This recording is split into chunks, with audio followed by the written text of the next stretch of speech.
ጤና ይስጥልኝ ክቡራትና ክቡራን ተመልካቾቻችን እንደምን አመሻችሁ። እንግዳችን የተሰኘው የአንድ ለአንድ ዝግጅታችን እነሆ ጀምረዋል። በዛሬው ዝግጅታችን ክብር እንግዳ አድርገን ያቀርብላችሁ የህግ ጠበቃ አቢይ ቢተውን ይሆናል። አቢይ ቢተው በ80ዎቹ ወደ እስራኤል ከገቡት የተወሰኑ ቁጥር ያላቸው የኢትዮጵያ ይሁዳውያን አንዱ ነው፣ በወጣትነት ዘመኑ ማለት ነው። እንግዲህ ስለ አቢይ ቢተው በአብዛኛው በተለያዩ አጋጣሚዎች ስለሱ ማንነትና ስለሚሰራቸው ስራ የተለያዩ ዝግጅቶችን አድርገናል። እንግዲህ ወደ ያለፈው ታሪክ ሳንመለስ በአሁኑ ሰዓት አቢይ ቢተው ምን ይሰራል በሚለው እናተኩራለን ማለት ለስንል እንግዲህ ወደ ስቱዲዮአችን አቢይ ቢተው ጥሪያችን ተቀብለህ በመምጣት በቅድሚያ በጣም አመሰግናለሁ። አስተልይ በደስታ መሆን ያለበት ነው። የህግ ጠበቃ አቢይ ቢተው እንዳልኩት መግቢያ ላይ ካሁን በፊት እንግዲህ በአንተ ዙሪያ የተለያዩ ዝግጅቶችን ሰርተናል። ማለት አቢይ ቢተው ማን ነው፣ እንዴት ወደዚህ ሀገር እንደገባ፣ በወጣትነት ጉዞ ሁኔታ በተመለከተ አሁን እሱን ያው ሁላችንም እናውቃለን። እሱን አሁን ያለውን ተጨባጭ ሁኔታ ነው። በአሁኑ ሰዓት የህግ ጠበቃ ነህ። እንግዲህ ትኩረት የምታደርግበት ምን አይነት የስራ ዘርፎች አሉ? በአሁኑ ወቅት የህግ ጠበቃ ነኝ። ራምሌ መስሪያ ቤት አለኝ። መስሪያ ቤቴ በብዙ ነገሮች ይሰራል። ዋናውና በተለይ የምናተኩርበት የቤቶች ተሃድሶ ፕሮግራም የሚባለው መንግስት ያወጣውን ህግና መመሪያ በየከተሞች በተለይ የመሬት ዋጋ ወደድ ባለባቸው ቦታዎች በአገሪቱ ክልል እንደሚታወቁት ኢየሩሳሌም ከአሽዶድ እስከ ሄደራ ባሉት ቦታዎች በአሁኑ ወቅት ወደ 6 ቦታዎች ፕሮጀክት አለን። ያንን እያካሄድን ያለን። እስኪ ገለጥ ያለ እንግዲህ አሁን ግልጽ አይደለም እስካሁን ሰፋ አድርገህ ማለት አንድ ሰው ቤት አለውም በል ወይም ደግሞ የለውም መግዛት ይፈልጋል። አሁን እዛ ላይ መግዛት የሚፈልገው ሁኔታ ሳይሆን ቤት ያላቸው ያው ቢኑ የፕሮጀክቱ እንዴት ነው የአፍርሶ መስራት ወይም ደግሞ እንደዛ መሰለኝ ነገሩ ሰፋ አድርገህ።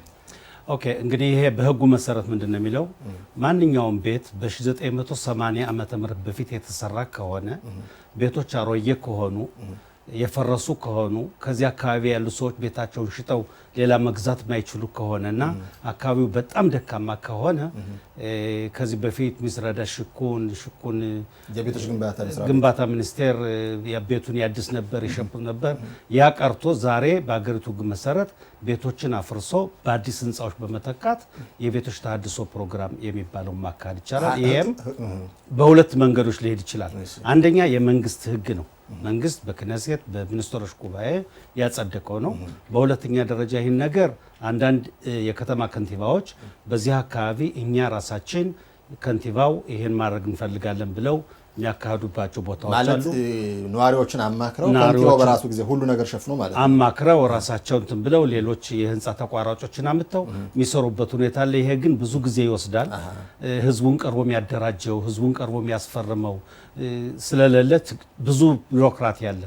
በሌላው በኩል ግን እንደኔ ያሉ የህግ ጠበቃዎች ሰው ይመጣልኛል ብሎ መስሪያ ቤት መጠበቅ ይልቅ ከሰዓት በኋላ መሳሪያውን ይዞ ወደ ህዝቡ በመቅረብ መብትና ግዴታውን በማስረዳት ይሄ የቤቶች ግንባታ ሚኒስቴር ባሉበት አካባቢ እነሱ በሚያካሂዱት ጥንካሬ፣ አንድነት፣ መተሳሰር፣ መተባበር ኮሚቴ መርጠው የህግ ጠበቃ መርጠው ጨረታ አድርገው እንትኖች የህንፃ ተቋራጮችን ከግብ መድረስ የሚችሉበት ሁኔታ። አሁን አንድ ራምሌም ውስጥ የሚገኝ ህንፃ አለን በል። በዛ ህንፃ ውስጥ እንግዲህ 10 ነዋሪዎች ቤተሰቦች ይኖራሉ። አሁን እንግዲህ ያው እንዳልከው ዓመተ ምህረት አለው ያን ህንፃው አሮጌ ከሆነ ነው እንግዲህ ያን እዛ ውስጥ ለምሳሌ ከፊሎቹ ማይስማሙ ከሆነ ከፊሎቹ የሚስማሙ ከሆነስ የማስገንባቱ ሁኔታ። ይሄ ፕሮጀክት ሲታሰብ በአንድ ህንፃ ብቻ አይደለም፣ በአጠቃላይ በቀበሌው ነው። ቢያንስ ከ50 ከ60 በላይ ቤቶች በአንድ አካባቢ ይህንን አፍርሰን እንተካለን በሚል ነው የሚካሄደው። ስለዚህ በህጉ መሰረት 80 እጅ ከነዋሪዎች ውስጥ ይሽ ብሎ ከፈረመ እንዲያውም ዛሬ ተሻሽሏል። 67 እጅ ተፈረመ። 30 እጅ ምንም ችግር አያመጣም። አንድ በሂደት ሊፈርም ይችላል፣ ሊያምን ይችላል። በመጨረሻ ላይ ይሄ እምቢ የሚለው ምክንያት ከሌለው እምቢ እንደሚልበት መነሻ ምክንያት በቂ ከሌለው በፍርድ ቤት ቀርቦ ብዙ ሊቀጣ እንደሚችል እንዲያውም በአንዳንድ ቦታዎች ለምሳሌ ነቦ መንሶ የሚባለው እዚህ ኦር ይሁዳ አካባቢ እምቢ ያሉ ሰዎች ቤታቸውን እንዳጡ በፍርድ ቤት ተከሰው ያን ያህል እሽላሉት ጊዜ ለፈጅባቸው ለቃብላኑም ላሰቃዩት ቤታቸውን ካሳ ሊከፍሉ ፍርድ ቤቱ ከፍሏል። አሁን እነዚህ እንግዲህ ቤቱ የግላቸው ነው ማለት ነው። እነዚህ ነዋሪዎቹ ወጪ አለ፣ የሚወጡት ወጪ ተሳትፎ አለ። መንግስት ፕሮግራም ሲያወጣ ምንድነው ያለው? ማንኛውም ፕሮጀክት ቢኑይ ወይም ፒኑይ ሁለት ሂደቶች አሉ። በቤቶች ተሃድሶ ሂደት ውስጥ የሚገባና ይህንን ሂደት የሚያካሂድ በሙሉ ከመጀመሪያው እስከ መጨረሻው 5 ሳንቲም ማውጣት የለበትም። የወረህዲን የሚከፈለውን የግብር የሚከፈለውን የማንኛውንም የሚከፍለው የህንፃው ተቋራጭ ነው። እንዲያውም መጨረሻ ላይ ከአሮየው ቤት ወደ አዲሱ ቤት በሚገቡበት ጊዜ የእቃ ማጓጓዣ ሎሪ ይሰጣል። እቃውን ሁሉ የሚያጓጉዘው የህንፃው ተቋራጭ ነው። ስለዚህ የቤት ባለንብረቶች ምንም የሚያወጡት ገንዘብ የለም፣ እንዲያውም ጥቅም አለ ነው። ሌላው የቤት ተቋራጩ እንግዲህ የሚያገኘው ጥቅም ይኖራል። ለምሳሌ አንድ ቦታ 10 ህንፃ አንድ ህንፃ ላይ 10 ቤተሰቦች የሚኖሩ ከሆነ እንግዲህ ከ10 የበለጠ ህንፃውን ከፍ ሊያደርገው ነው ማለት ነው። ያ መሰለኝ ጥቅሙ አይደል እንዴ ተቋራጩ? አዎ፣ በብዙ ቦታዎች እንዴት ነው? ለምሳሌ አንድ ህንፃ 4 ፎቅ ያለው ከሆነ በ4 ፎቅ 16 ቤቶች ካሉ በመርካዛ በተላቪቭ አይደለም፣ ተላቪቭ ራማት ጋር መሬቱ ወደድ ያለ ስለሆነ በአንድ ቤት 3-4 ቤት ነው የሚሰራው። እንደ ረሆቦት እንደ ብሔረ ያዕቆብ ባሉ ቦታዎች 5 ወይም 6 ቤት ነው። በአንድ ቤት ላይ 5 ወይም 6 ቤት የህንፃው ተቋራጭ ይሰራል። ስለዚህ 6 ቢሰራ ከሆነ አንዱን ለባለቤቱ ባለ ንብረት ሰጥቶ 5ቱን እሱ ለሽያጭ ያቀርበዋል። 4 ፎቅ የነበረው 60 ቤት ሊሆን ነው። 16 ፎቅ 15 ፎቅ ሊሆን ነው ማለት ነው። እና ጥቅም አለው፣ በጣም ጥቅም አለው። ግን ያ ጥቅም ለዚህም ነው ያን ገንዘብ ወስዶ የቤት ባለ ንብረቶች መክፈል የሚገባቸው የነበረውን እሱ መሸፈን አለበት ብሎ ህጉ የሚገዛው። አሁን እዚህ ላይ አንዳንዶች በዛ ህንፃ እንግዲህ አንድ ቤተሰብ እንበል 3 ክፍል ቤት ነበረው እንበል እንግዲህ ተቋራጩ 4 ክፍል ወይም 5 ክፍል ሊሰጠው የሚችል የሚባለው ነገር አለ። የዛ ሁኔታስ እንዴት ነው? ከዚህ በፊት ይገርመሃል በየቦታው እንደዚህ የህንፃ ተቋራጮች እና የቤት ባለ ንብረቶች የከተሞች ተሃድሶ ፕሮግራም ሲገባ በውይይት ነበር የሚያደርጉት። አንዱ ከፍ አድርጎ ይሰጣል፣ አንዱ ዝቅ አድርጎ ይሰጣል። የ100 ሜትር በበላይ ካለ ከፍ አድርጌ እቀበላለሁ፣ ዝቅተኛ ካለ ዝቅኛ ነው የምቀበለው። አሁን ይሄንን ነገር ለማስተካከል በዚህ ባለፈው 2 ዓመት ውስጥ መንግስት ያወጣው ህግ አለ። አንቀጽ 21 የሚባል ነገር ያለ ምንድን ነው የሚልህ ቤት ካለህ ትልቅም ይሁን ትንሽ ለወልወሉ ስፋት የምትጨመረው 25 ሜትር ስኩዌር ኔቶ ነው ንጹህ። ስለዚህ 3 ክፍል አለህ 25 ሜትር ጨምርበት። እዚያ ላይ አንዱ ክፍል ማማድ የሚባለው ነው። አሁን ዛሬ ቤት ሲሰራ ማማድ የደህንነት ጥበቃ እሱን አልባ ቤት አይሰራም። 14 ሜትር ይቀርሃል። 14 ሜትር አንድ ክፍል ቤት መጨመር ትችላለህ። 4-5 ክፍል ይሆንልሃል።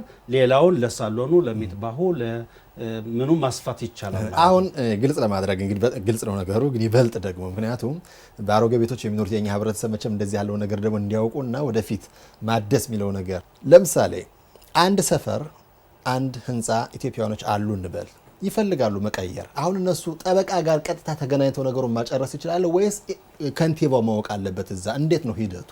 ሂደቱ እንግዲህ ይህን ይመስላል።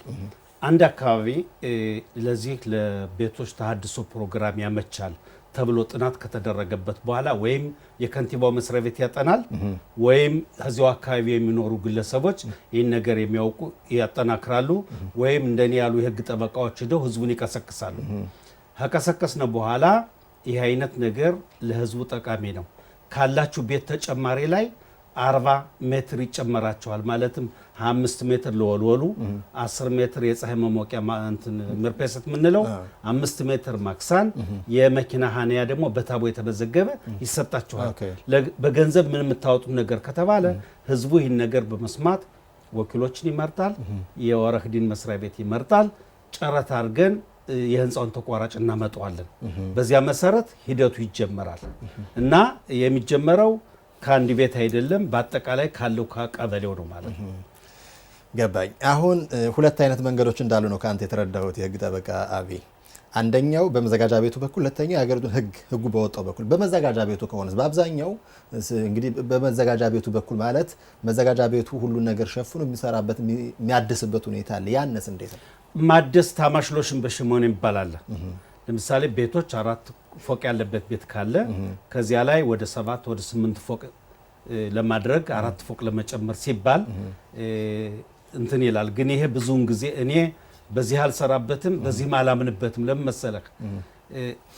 ያለውን ህንፃ ድሮ የተሰራ ነው፣ ከ50 ዓመት በፊት የተሰራ ነው። አካባቢው መቀየር አለበት፣ ህንጻው መነሳት አለበት፣ ተፈንቅሎ አዲስ መሰራት ይገባል እንጂ ከዚያው ካለው ላይ ደላልዘን አንድ ክፍል እንጨምራቸዋለን፣ የፀሐይ መሞቂያ እንጨምራቸዋለን፣ ማለት እንጨምራቸዋለን ማለት ስሩ ሳይነካ ምንም ሳይነካ ይሄ ጥሩ አይደለም። በአብዛኛው ግን የሚሰራው እንደዚህ መሰለኝ። በአብዛኛው ተላቪቭ አካባቢ እንደዚህ ይሰራል። ኢየሩሳሌምም ያለው እንደዚህ ነው። በአሁኑ ወቅት ግን ያቀርቶ ፒኑ የሚለው የበለጠ እንደሚያዋጣ ታምኖበታል። ይሄ የቤቶች ተሐድሶ በሁለት አቅጣጫ መሄድ ይቻላል። አንደኛው እንደዚህ ህዝቡን አደራጅተን ምሳሌ ብሰጥህ በብሔር ያዕቆብ የኛ ወገኖች ያሉበት አካባቢ አስፈርመን ጨርሰን ባዳ መኾዚት ይባላል። አጠቃላይ ፍቃድ አግኝተን ለመስራት ዝግጅት እያደረግን ነው። ስለዚህ ምንድነው ያደረግነው? ህዝቡ ፈረመ። ከመሬት ይዞታ ሚንሃል መቀርቀያ እስራኤል ባለው ሄድነ። ከከንቲባው መስሪያ ቤት ሄደን ይህን ያህል ፈርሟል፣ ይህን ፕሮጀክት ማስፈቀድ እንፈልጋለን እና ባዶ ቦታ ስላለ ከዚያ መሬት እንደ ብድር ስጡን፣ ከዚያ ላይ እንስራና ህዝቡን ወደዚያ ወጥተን ቁልፍ በቁልፍ እንቀያየር ብለን ተስማምተን ጨርሰናል። በአሁኑ ወቅት ሮሆቦት ቅሪያት ሞሼ የምናደርገውም ሂደት ልክ የዚህ አይነት ነው። ገባኝ። አቢ እዚህ ላይ እናቆምና እንግዲህ ወደ ህብረተሰባችን እየመጣን ማለት ነው። ማለት ፕሮጀክቱ በትክክል የተጀመረበትን ቦታ ነው የምታስረዳን ያለ። ልክ እዚህ ላይ እናቆምና ለተወሰኑ ደቂቃዎች ማስታወቂያዎችን አይተን ካፍታ በኋላ እንመለሳለን። አብራችሁን ቆዩ።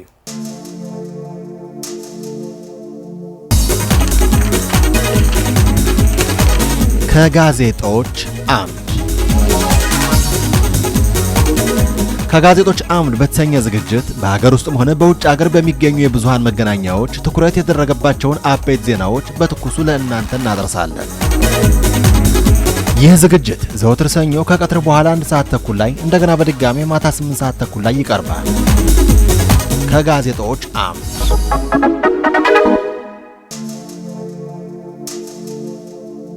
ውድ ተመልካቾቻችን ከማስታወቂያዎች በኋላ ተመልሰናል። አሁንም ከጠበቃ አቢ ጋር ውይይታችን እንደቀጠለ ነው። እንግዲህ ይህ ውይይት ደግሞ የመጀመሪያ ጊዜ ነው በእኛ ዝግጅት አሁን ይህን የመሰለ ቆንጆ ውይይት ማለት ቤቶችን ግንባታ በተመለከተ መቼም ቤቱን መቀየር የማይፈልግ ሰው የለም አይደል? የህግ ጠበቃ አቢ፣ እናንተ አሁን የጀመራችሁት ፕሮጀክት አለ። ከማስታወቂያዎች በፊት የጠቀስካቸው ነገሮች አሉ። እንዴት ነው ህብረተሰባችን ውስጥ ወዲያውኑ ነገሩን ተረድቶ የማድረጉ ፍላጎት እንዴት ነው? አሁን ትኩረት የምታደርገው ህብረተሰባችን? ይገርምሃል፣ ነጩንም ሀበሻውንም በዚህ በስራዬ በደንብ አውቄዋለሁ። ነጩ በጸባዩ እኔ ያውቃለሁ ባይ ነው። ሄደ ስብሰባ አድርገህ ገለጻ ስታደርግ እኔ እንጃ በኢትዮጵያዊ ወራህ ዲን የህግ ጠበቃ ሆነህ ብዙ ይቀበላል። ግን የእስራኤሎች ጸባይ ምንድነው? እኛ እናውቃለን፣ እኛን ትናለን ባዮች ናቸው። መጨረሻ ላይ ስታያቸው ፍጹም አያውቁም። ኢትዮጵያዎች በልምዳቸው በባህላቸው ቀስ ብለው ነገሮችን ያዳምጣሉ፣ ይሰማሉ፣ ቤታቸው ላይ ይወያያሉ፣ በአንድ ጊዜ ይሻይሉ።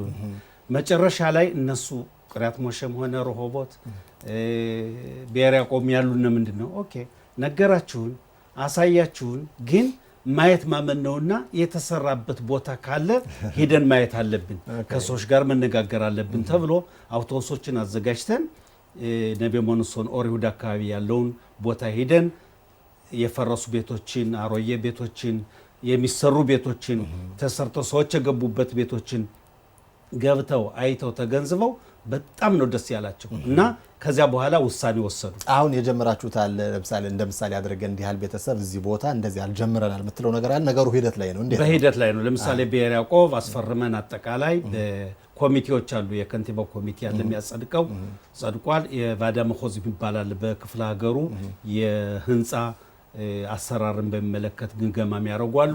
ከዚያ ነው ያለው። ሮሆቦት በፊርማ ላይ ነው። ለምሳሌ ሮሆቦት የምንገባ ሮሆቦት ቅሪያት ሞሼ በጣም ሰፋ ያለ ቦታ ነው። 1320 ቤቶች የፎቅ ቤቶች ማለት ነው ለዚህ ለፕሮግራም ቀርበዋል። ከዚያ ላይ በዚህ በ2 ዓመት ውስጥ ያደረግነው ምንድነው? መጀመሪያ ህዝቡን አስፈረምን፣ ከከንቲባው መስሪያ ቤት ሄደን አስፈቀድን። እንደገና ሁኔታዎችን አዘጋጀንና ከንቲባው መሐንዲሶችን ሁሉንም ይዞ መጥቶ አካባቢውን ተመለከተ።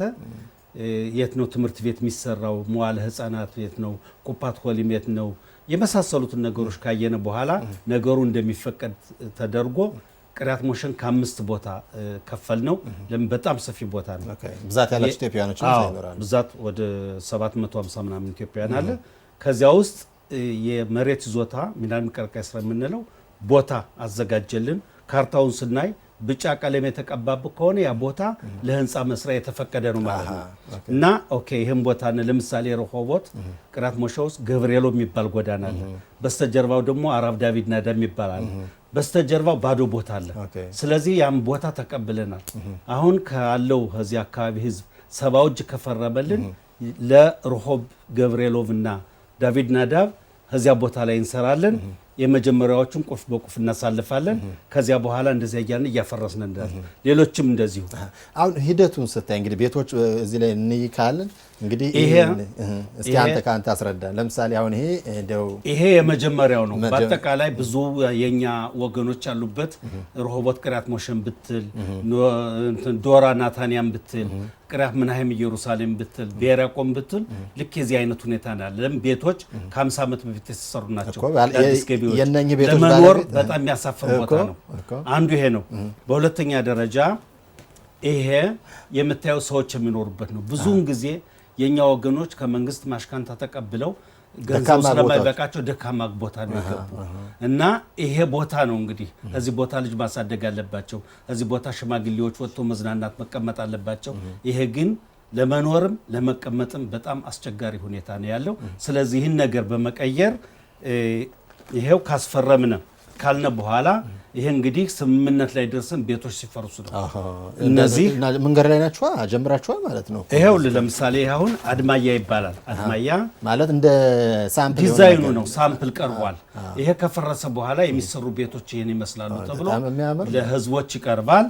ከዚያ መጨረሻ ላይ ይሄ በተግባር ነቤ ሞንሶን ኦር ይሁዳ ላይ የተሰራ ቤቶች ናቸው። መጨረሻ በቃ እንደዚህ አይነት ህንጻዎች ናቸው ማለት ነው። ይሄ የነበሩ ቤቶች ናቸው። ይሄ ላይኖር ይችላል። ይሄ ግን ያሰራሩ ሂደት የዚህና የዚህን ሂደት ነው የሚይዘው። ስለዚህ የኛ ሰው ነጩ ምናልባት ኢትዮጵያኖች አውቁም ቋንቋ አውቁም ሀገር አውቁም እያለ ይንቅ ይሆናል። ግን እኔ እንዳየሁት ከሆነ ቅሪያት ሞሼም ቢሆን ረሆቦትም ቢሆን ኖርዶ ናታንያም ቢሆን ቅሪያት ምናሄም ቢሆን ነጩን የሚያሳምኑ ነጩን ኑ ተከተሉን እኛ የወሰነው እናንተ መቀበል አለባቸው የሚሉ የኛ ወገኖች ናቸው። ምናልባት ቤታቸው የኛ ኢትዮጵያኖች ቤቶች ደካማ ስለሆነ እንደ መውጣት እየፈለጉ እንደሆነ አንድ እሱ ነው። ለምን ያንን ቤት ሽጠው መቀየር አይችሉም። ሁለተኛ የኛ ሰው በባህሉ በኑሮ ይተባበራል፣ ይመሳሰላል፣ ጥያቄዎችን ይጠይቃል። እኔ ያውቃለሁ አይልም። ገባኝ። አሁን እዚህ ላይ የህግ ጠበቃ አብይ እዚህ ላይ አሁን መቼም አንዳንዴ ደግሞ የሚነገር ነገር አለ። አንዳንዴ ተቋራጮች ልክ ሁሉን ነገር እንደው ጥሩ ነው ብለው ብዙ ነገር ተስፋ እንትን ካሉ በኋላ መጨረሻ ጊዜው እንደተባለው በተወሰኑ ዓመት ፕሮጀክቱ ላይ ያልቅ ይችላል ወይም ደግሞ መጨረሻ የቤቶች ባለቤት ሳንሆን እንቀራለን የሚሉ ስጋቱ አለ። ይሄን ታውቃለህ። የዛ ጉዳይ ጥያቄ ይነሳል። ግን መቼም እንግዲህ በአማርኛ እንዳባባል አለ ያልጠረጠረ ተመነጠረ። መጠርጠር ጥሩ ነው፣ መጠየቅ ጥሩ ነው።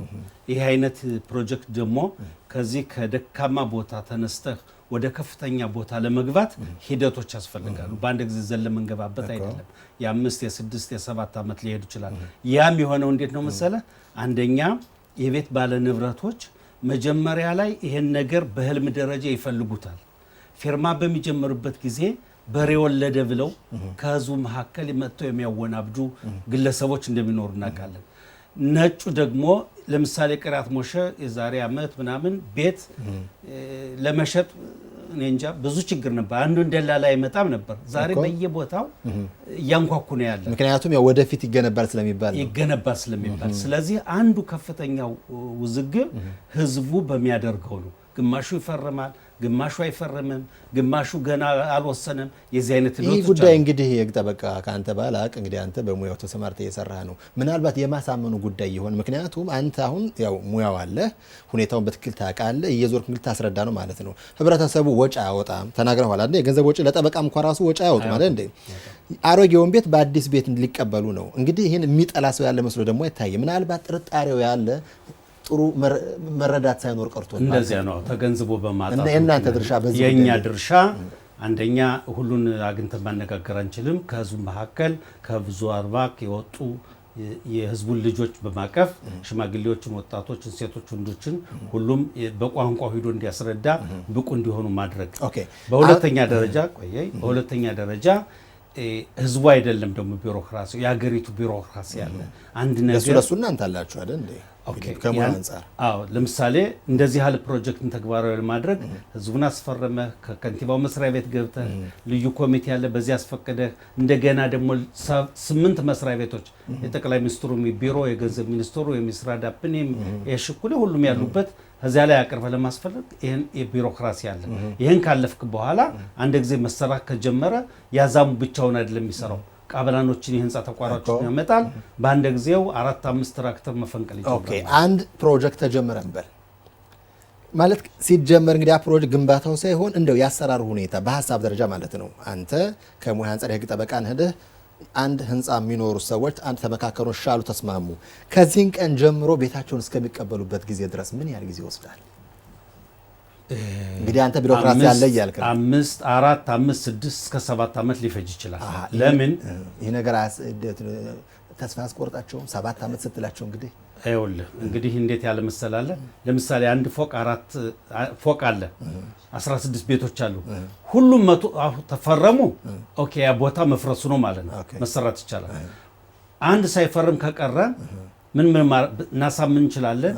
በጊዜ በሂደት እምቢ ካለ ፍርድ ቤት እዚህ ሀገር ለመክፈት ዳኛው እስከሚፈርድ ብዙ ጊዜ ይፈጅዳል። ይሄ አይነት ነገሮች ችግር አለ እና ይሄ ማለት እንግዲህ ህንፃው የሚኖር ሰው ሁሉ የሚስማሙ ከሆነ ሂደቱ አጭር ነው። የሚቃወም ሰው ካለ ግን ያው ሊራዘም ይችላል። ያም ግን የአንድ ሰው ብቻ ሳይሆን ያጠቃላይ የአካባቢው ሁኔታ ስለሆነ በህዝቡ ዘንድ የሚጠበቀው ምንድነው? 2 ነገሮች፣ አንድ በፕሮጀክቱ ማመን፣ 2 ከህዝቡ አብራክ የወጡ የህዝብ ወኪሎችን መምረጥ፣ 3 ፊርማውን መፈረም፣ 4 ያው እንዴት ሆኖ የሚለውን ነገር መቀጠል። በተለይ እኛ ተስፋ መቁረጥ የለብንም።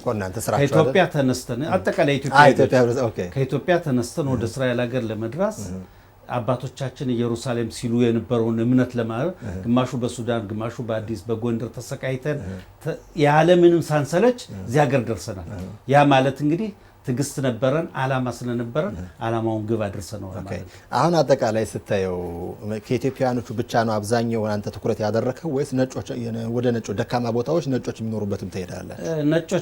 ነጮችም ያምኑብኛል። እንዲያውም የሚሉት አንድ ነገር አለ።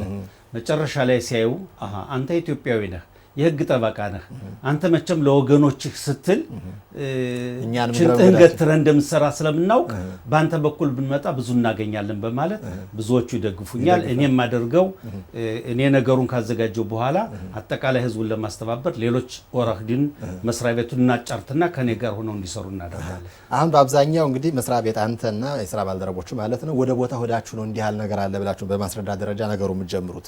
እንዴ አውቀውት ከዛ በፊት ሁኔታውን ማለት ተረድተውት ወደ አንተ መስሪያ ቤት መጠው የሚጠይቁ ሰዎች አጋጥመዋል? በእኛ ህብረተሰብ ሆነ በእኛ ህብረተሰብ ውስጥ ለምሳሌ ብሔረ ያዕቆብ ህዝቡ ተዘጋጅቶ ራሱን ችሎ ሌላ ወራህዲን ሌላ ህብራ ጋር ፈርሞ ካበቃ በኋላ ነገሩ ጥሩ አይደለም ብለው ወደ እኔ መጥተው ነው ነገሩን አፍርሰን ሌላ እንትን ጥቅም ያለበት ያገኘ ረሆቦት ነው የራሴ ሄጄ ለሞቄድ ቅሊጣው አስረድቼ ህዝቡን ተገናኝቼ ነገሩ አስፈላጊ ነው ተብሎ እንደዚህ ነው የሆነው። ናታንያ ዶራ ለምሳሌ የናታንያ ከንቲባ በኢንተርኔት መዝግበው ነበረ። የዶራን ከልለው የራሳቸው የሆነ ፕሮጀክት ሊያካሂዱ ወሰኑ። ዶራ ውስጥ ወደ 280 ኢትዮጵያውያኖች አሉ፣ ወደ 150 የሚሆኑ ነጮችም አሉ። ግን እነሱ ሊሰሩበት ያቀዱት 10 ኢትዮጵያውያን ቤተሰቦች ነው ያሉ።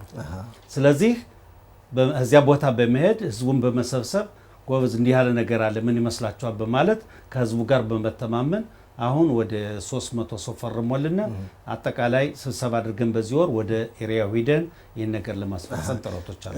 አቤ እንግዲህ መቼም አንተ አልነግርህም። አንተ እዚህ ሀገር ብዙ ጊዜ ቆይተሃል። ያለውን ሁኔታ ደግሞ ታውቃለህ። የኛ ህብረተሰብ ነጮች ጋር ተቀላቅሎ አንድ ህንፃ እንዴት እንደሚኖር አንዳንዴ ጥሩ ያልሆነ ነገር አለ አይደል? ኢትዮጵያውያኖች ጋር አንኖር የሚሉት ነገር አለ። አሁን አንዳንዴ ስትሄድ ነጮች አቅማቸው ቢፈቅድ እንደ ነጮች ሁሉ ማለት አይደለም። አንዳንዶቹ ግን እንደ ከኢትዮጵያውያን ጋር መኖር አንፈልግ የሚሉ በግልጽ ይናገራሉ። ሌላ ቦታ መሄድ እንፈልጋለን አቅማቸው ስለማይፈቅድ ነው እንግዲህ አንዳንዴ የሚኖሩት። የዛ ሁኔታስ እንዴት ነው? አሁን እንድስ ስትል ነጮችና ኢትዮጵያውያኖች በሚኖሩበት ህንፃ ሁለቱም እንደው ደስ ብሏቸው ታያለህ ነው? ነጩ አይተወኝና አሁንም ድጋሚ ከነሱ ጋር መኖር አልቀጥልም እንደው እንዴት ነው? ይሄን እንኳን በአሁኑ ያለው ሁኔታ እኔ እንትን አሉበት ለወደፊቱ ያጋጥመኛል። ለወደፊቱ አዲስ ሁኔታ እንደሚፈጠር አውቃለሁ። ይሄን ነገር ህዝቡ ከመድረሳችን በፊት ያዛም የህንፃ ተቋራጭ ለማምጣት ስናጫርት አንዳንዶቹ ምን ይላሉ?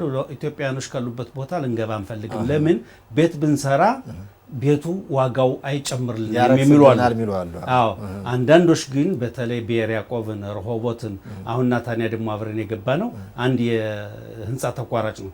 እሱ ነገሩን አጥንቶ ኢትዮጵያኖች እንዲያውም ይህ አይነት ነገር ዘረኝነት ነው፣ ይሄንን እኔ ጥሩ ሰርቼ ጥሩ ቤት ለሚገዛው ህዝብ ማቅረብ አለብኝ በማለት ልዩ ጥናቶችን አድርገን እንደዚያ ለምሳሌ ረሆቦት አሁን ትዝ ያሰኘኝ የሚሰሩት ቤቶች ዘመናዊና በጣም አካባቢው ጥሩ እንዲሆን ገዢዎችን መጥተው እንዲገዙ የካናዳ ቶሮንቶ ይሁዳውያን ሀብታሞች በትምህርት ቤት፣ በመዋኛ ቦታ፣ በስፖርት ክለብ ከዚያ ቦታ ለማቋቋምና የቀበሌው የተሻሻለ እንዲሆን አሜሪካን ስታንዳርድ እንዲሆን ቤቶችም የሚገዙ ሰዎችም ሞራላቸው ከፍሎ እንዲመጡ ጥረት እናደርጋለን። ስለዚህ ይህ አይነት ሂደት አንደኛ ለወደፊቱ ብዙ ኢትዮጵያውያን የነበሩት ጥቂቶች እንደሚሆኑ እናውቃለን።